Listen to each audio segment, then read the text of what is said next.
దేవుడికి వందనాలు, అయ్యగారికి వందనాలు, వచ్చిన సంఘ బిడ్డలందరికీ వందనాలు. నేను 9 సంవత్సరాల నుంచి ఈ సంఘం ఏర్పడింది. ప్రతి ఆదివారం నేను రానాకి దేవుడు సాయం చేశాడు. ఒక్క ఆదివారం అయినా మిస్ అయిపోతాను అనుకుంటాను, కానీ ఒకసారి పిల్లలకు బాగోపోయినా ఎవరికి బాగోపోయినా ప్రతి సంవత్సరాల్లోని దగ్గరికి 8 సంవత్సరాల నుంచి ఒకే ఆదివారం పూట నేను తప్పిపోయేవాడిని. దేవుడు మళ్ళీ ఆ రీతిగా లేకుండా ఇక్కడే నన్ను జాయిన్ చేసి ఇక్కడే పని వచ్చేలా చూసి దేవుడు మళ్ళీ నాకు కార్యం ఎలా చేశారంటే, కాలు యాక్సిడెంట్ ఇరిగిపోయిన కాలు యాక్సిడెంట్ అయిపోయిన తర్వాత ఇంకా మొత్తానికి నేను ఈ 9 సంవత్సరానికే ఉంటాను అనుకోలేదు.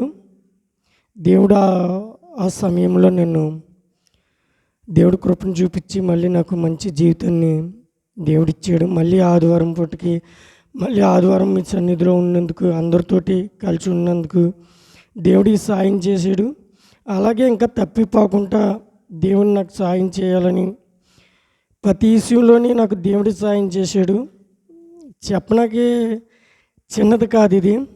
నా జీవితం అంతా దేవుడిదే. దేవుడి సాయం చేస్తేనే నేను బ్రతుకుతున్నాను. ఈ చిన్న సాక్ష్యం దేవుని దీవించింది గాక. కలుగునుగాక. సాక్ష్యాన్ని బట్టి దేవునికి స్తోత్రం కలుగునుగా.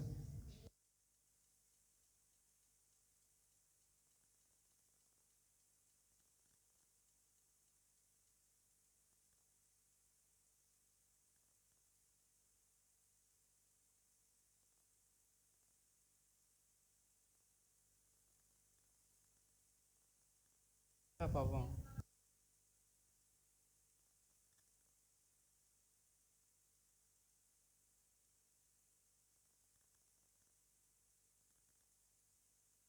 అదే నాన్న, దేవునికి స్తోత్రం కలుగును.